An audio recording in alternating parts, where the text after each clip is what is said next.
story, and that, as you heard on the bulletin on our local news, the temporary closure of Kilmacanogue Post Office. Sinn Fein TD John Brady is on the line. Good morning, John. Good morning, Gareth. How are you? Good. Tell me more. What do you know about this situation? Well, I was contacted on Tuesday morning just by a number of concerned residents there from Kilmacanogue, just to say that a notice had been put up by An Post on the premises there, the post office in Kilmac, saying that the post office had closed with immediate effect due to circumstances beyond their control. And that all payments, social protection payments, had been moved over to the post office in Bray on the Quinsborough Road. So an awful lot of concern. The site notice didn't get into any specific detail. Now, I've had a number of meetings with An Post on the issue, and I suppose a lot of concern following the closure of the post office in Lara just after Christmas, and the ongoing campaign to try get that reopened. So a lot of concerns that this may have been a similar move to try close the post office. Now, following my conversations with senior officials there in An Post, they're saying it was due to circumstances beyond their control, that a number of issues had been identified, and that it's up to the contractor to, I suppose, address those issues. Now, I pushed them on how long that process would take, and if and when the post office would reopen, because it's an integral part of the community there in Kilmac. Anyone that knows it there, Kilmac is a very, very small, tight-knit community, and the post office has always been an integral and central part of the community there. An Post, as you say, saying it's circumstances beyond their control, but this all happened very quickly, didn't it? Absolutely, very, very quickly. I mean, there was no prior notice other than the site notice that was put up on the post office there on Tuesday morning, that it was to close with immediate effect.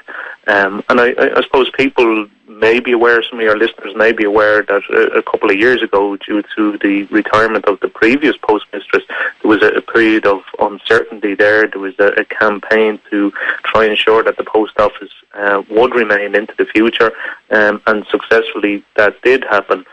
So there's fears that, An Post may use this now as a Trojan horse to try implement, I suppose, the total closure of the post office there in Kilmac, which will certainly be totally opposed and rigorously fought. So I suppose what we need is clarity here.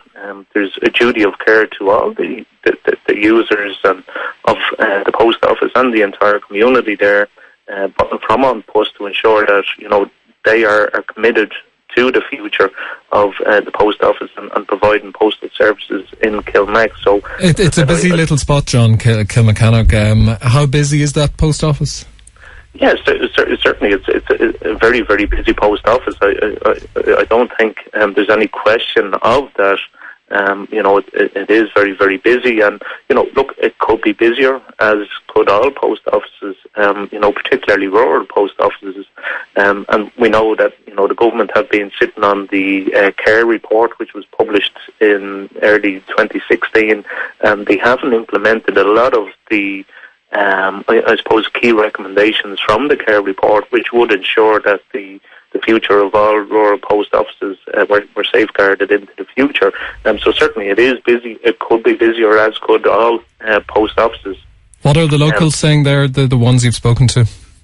Well, an awful lot of concern. It is, look, Kilmac is a small, tight-knit community. It is the centre of the village there. A lot of people, would particularly elderly people, would go in to collect their pension there once a week, coming in from some of the more rural areas there. And they meet up. They might go into, Plucks there for a cup of coffee or buy the lunch or whatever. So now people are having to make the journey into Bray. There's difficulties there around public transport.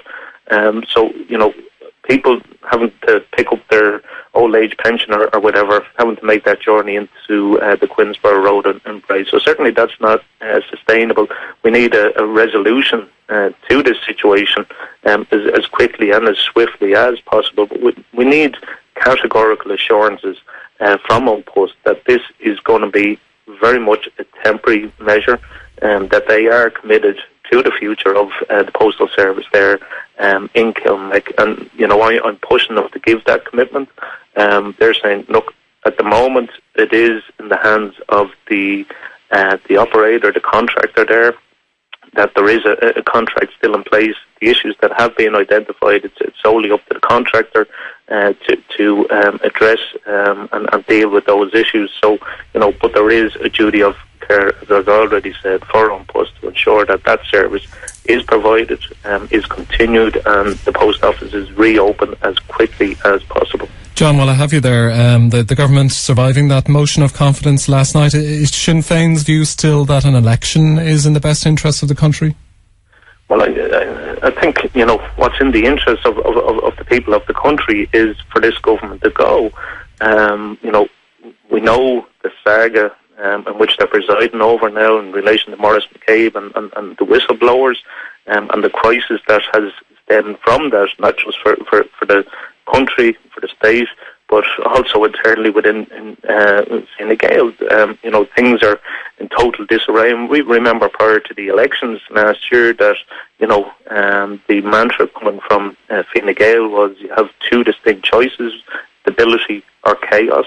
They were saying a vote for Fine Gael was, a vote for stability. And certainly what we have now is total and utter chaos right across the state, not just in relation to the handling and total mishandling of the Maurice McCabe issue, but we see the chaos in our health service, we see the chaos in housing.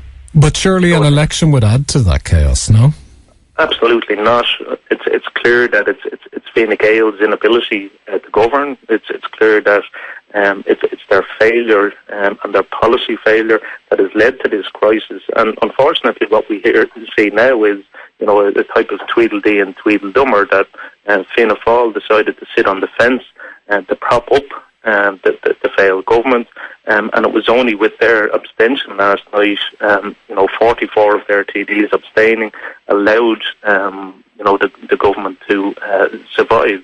And as the only Wicklow TD to actually vote against the government, and yes, absolutely, that would bring about an election. And I think people are sick now to their back teeth of what is happening in their name. All the crises that are happening, and we have a farcical situation in the Dáil last night that, members of Fine Gael could vote in support of a motion tabled by Enda Kenny, a motion of confidence in himself and a motion of confidence in the government. And yet we hear on the radio now this morning that, Fine Gael ministers, Fine Gael TDs are lining up the table a motion of no confidence in the very same man that they all lined up last night to defend and the policies in which he presides over. So, look, absolutely, they're a failed entity. They are the ones doing more damage. The longer they are in office, they're doing more damage to communities. They're doing more damage to people on hospital waiting lists. They're compounding the difficulties there in relation to the trolley crisis. We see the homeless figures going up on a daily basis. So certainly the crisis of which they have created and which they're presiding over, that is what is untenable, it's unsustainable. And certainly I think anyone that I've spoken to over the last number of days, they're saying the only way to deal with this situation now is by getting Fine Gael out, bringing their proxies in government, Fianna Fáil out also, and have a general election. OK, well, time will tell. John Brady, thanks for joining us this morning. Okay, That's Sinn Fein TD John Brady there talking about the political crisis and the situation at Kilmacanogue Post Office. You're listening to The Morning Show on East Coast FM. We'll be talking more about that national political crisis next.